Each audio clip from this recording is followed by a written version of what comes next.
think they're wise. The wishing table, the gold donkey, and the cudgel in the sack. Once upon a time, there was a tailor with 3 sons. They weren't rich. One day, the tailor thought it was high time the boys left home to learn a trade. So he sent all 3 of them away.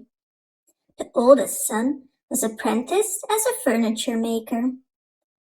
"Boy," said the teacher, "I thank you for your enthusiasm for the trade. You can do it yourself now." As a parting gift, he was given a small wooden table. "When you call out, 'Table, deck yourself,' the table will deck itself with the most delicious food." The son was very happy. Now his father would never have to worry about food again. On the way home, the boy passed an inn. "You can sleep here," said the innkeeper, "but there's no food." "Don't bother," said the boy. He set the table down and said, "Table, deck yourself." On the little table, the most delicious meals appeared. The innkeeper couldn't believe his eyes.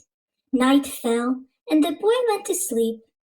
The next day, he brought the table to his father. His father was happy that he had learned a trade. But the wonder table had his greatest attention. "Table, deck yourself," said the son. But nothing happened. The son didn't understand what was going on. The second son was apprenticed as a miller. When his apprenticeship was over, he was rewarded for his hard work with a donkey. But it was not just any donkey. The donkey, upon hearing "Donkey Stretch," threw gold coins from under its tail. The boy got on the donkey to go home. Now his father never had to work again. On the way home, he passed the same inn where his brother had slept. "Can I sleep here?" he asked the innkeeper. "If you have money, always," the innkeeper replied. The son walked over to his donkey and called out, "Bricklebrit." He caught the coins in a pouch. The innkeeper, who happened to see it, was dumbfounded. The next day, the son continued on his donkey on his way to his father. Back home, he couldn't believe that the donkey was no longer giving coins. "I don't understand what is going on," he cried desperately. The father shook his head. "It's a good thing at least you learned a good trade," the man said, not quite knowing what to make of it. He wrote his third son a letter about the table and the donkey. The third son had been apprenticed as a carpenter. He read the letter to his teacher. The latter said, "I think your brothers have been robbed." He gave the son a bag with a club. "Take this gift from me as a thank you for all your hard work. If you call out, 'Cudgel in the sack,' the bat will give whoever deserves it a good beating."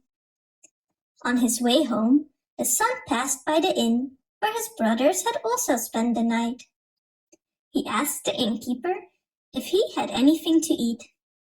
"Yes," replied the innkeeper, "you can eat as much as you want, whatever you want, whenever you want." And the son heard the innkeeper in the kitchen say, "Table, deck yourself." Within a second, there was a hot meal on the table. "That's wonderful," said the boy. "I've never seen someone do it that fast. But I have an even greater miracle here," and he pointed to the bag. The innkeeper asked what it was, but the son refused to tell him. That night, the innkeeper snuck into his room, just as the son had expected. "Cudgel in the sack!" cried the son, and the innkeeper received the biggest beating he had ever had. "Give me back my brother's table and donkey," the son spoke, "or the beating will last forever." And that is how the son arrived at his father's house with an extraordinary table and an extraordinary donkey, and his father never had to work again, and all four lived happily ever after. You be Mumu? You think they wise? You are a Mumu man!